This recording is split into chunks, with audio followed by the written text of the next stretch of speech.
Hello and shalom. This is J. Rivka Asulin, founder and executive director of Ancient Roots Israel.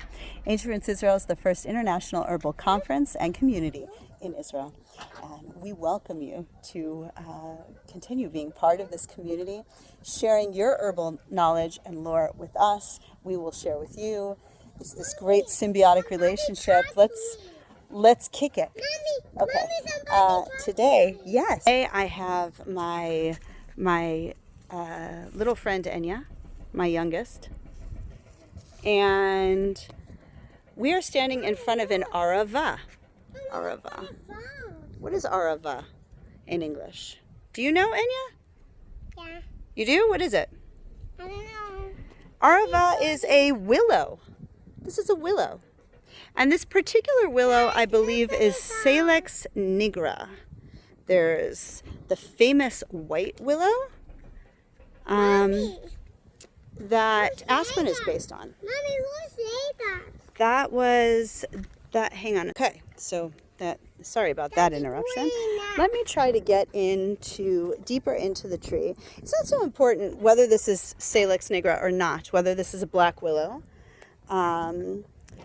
because all willows can be used interchangeably. So as I was saying, you may be familiar with the white willow, which is what aspirin is based on. Salic acid. Okay, there's that connection. We're gonna get right over here to the trunk of this tree. And wow, this is some tree. Look at this beautiful tree, Enya. Look at that. Look how beautifully furrowed it is. Oh, and it's so cool here. And let's listen. Guys, look, I can read.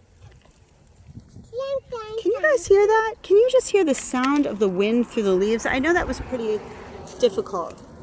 I wanted you to hear it, but we're going to get close up. I mean, just beautiful. But here's the thing. White willow, a lot of people, myself included at first, when I was a young herbalist, I was going, well, white willow, geez, I got to find this elusive white willow. It turns out I don't have to. Any willow species has got that incredible pain-killing quality, and the part that's used is the inner bark. So here, I'm going to take kind of a young little twig. You are. Hang on a second. So here, we're just scraping away the outer bark, if you can see that. Hang on. Wow, lots of interruptions today. My apologies. Anyway, so we were looking at the bark that I was scraping away, the inner bark. I've also heard that you can use some of the outer bark, and so you'll have to do your own research about what you want to do. In fact, I've even heard that you can use the leaves. And I've also heard that this plant can be toxic. Either way, I'm going to hazard a guess that the willows are going to be a little bit tough on your liver and kidneys to process. So this is not something that I would be using certainly more than an aspirin. And even though it's not aspirin, and it's probably much, much safer and processed much differently than aspirin. Let me see if I can get some. Here we go. There's that piece that I had scratched off. There's like an inner green bark. This is not exactly the best specimen, but of course, if you were going for that, you would go for the younger branches instead of going for the trunk of the tree. You'd be going for the branches. Here, we can do that little scraping maybe on one of these branches that hopefully this one is little eaten out. So I'm just going to scrape here a little bit. See, I need my field knife, which I don't have. Can you see that? There you go. You can see that little green there. So that would be what you're going for. Sorry, we're having trouble focusing. There you are. Sorry, tree. I hope I didn't cause you too much damage. know, so again, in this, and if you wanted to utilize this kind of medicine, I would recommend having any species of willow will do, any species. Once you've identified that it's willow, you should be good to go.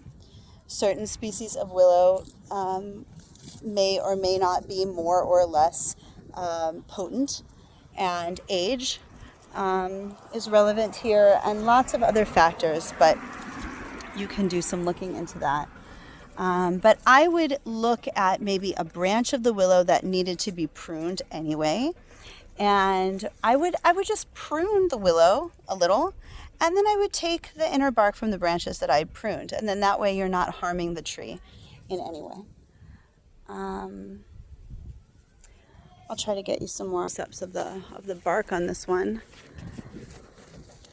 There's these little kind of bumpy things on here, which Gila told us the name of because they're on elderberry as well. If you can see those. Can you see it? Little bumpy bits. Let me see if I change the angle. I don't remember all those fancy names for bumpy bits on the bark. But I notice them if they're there, and if it will help me with a plant ID, all the better. Look at this tree. It's just so beautiful. It's so beautiful and peaceful. And when you come under the willow, old man willow here, when you come under the willow, it's so nice and cool. The temperature drops. It feels like a cold drink on a hot day, just hanging out under the willow on a summer day. Let's listen.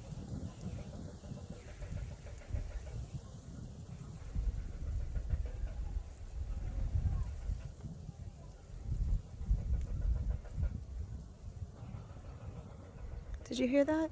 Just kind of, it's almost like a little tinkling.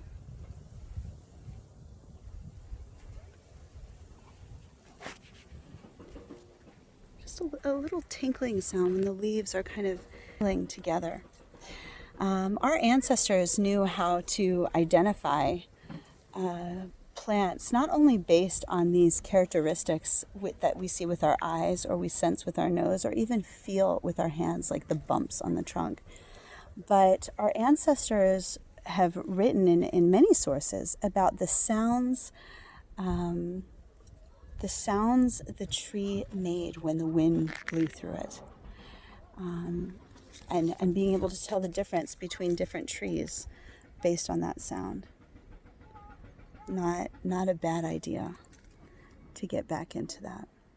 You can hear there's all this noise, and there's drilling and car horns, and there's all sorts of things happening. So it is hard to focus in on that sound. And as we build up our environment, we have less and less green spaces. If we don't preserve these green spaces, then we're not going to have them. And it'll get harder and harder to find spaces where you can hear that incredible sound. Arava. Arava, of course, is used as one of the species for the upcoming holiday of Sukkot. Willow. And represents a portion of the Jewish people. The symbolism of Sukkot, all of the magical things. I like to think at Sukkot of the Druids and their holy consecrated trees and this sort of thing.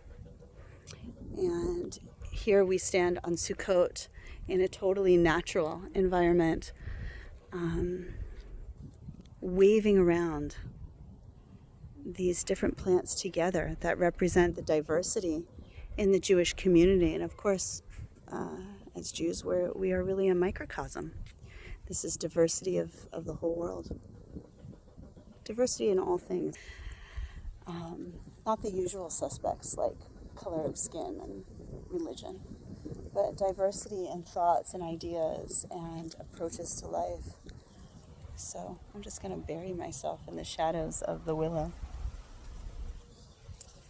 and contemplate that. for a while. Until next week, thank you for joining us. Please don't forget to like and subscribe to our YouTube channel. Join the virtual plant walk. Contact us at info@ancientrootsisrael.com to be added to that WhatsApp group. We have plant walkers, virtual plant walkers from all around the world. Don't forget to check us out on Instagram. I keep Instagram updated with some beautiful pictures, many from this plant walk. And Facebook. We have a Facebook discussion group. You need to get permission to get in there, but I'll give it to you. Come on in. And we have a regular Ancient Roots Israel page. We have ancientrootsisrael.com. We have a lot of interesting ways to get a hold of us and contact us and meet each other and inform and inspire and build community, play with Mother Nature, and learn together that herbal medicine is people's medicine, and we are all herbalists. All people are herbal people. I got that from Susan Weed. Thank you, Susan.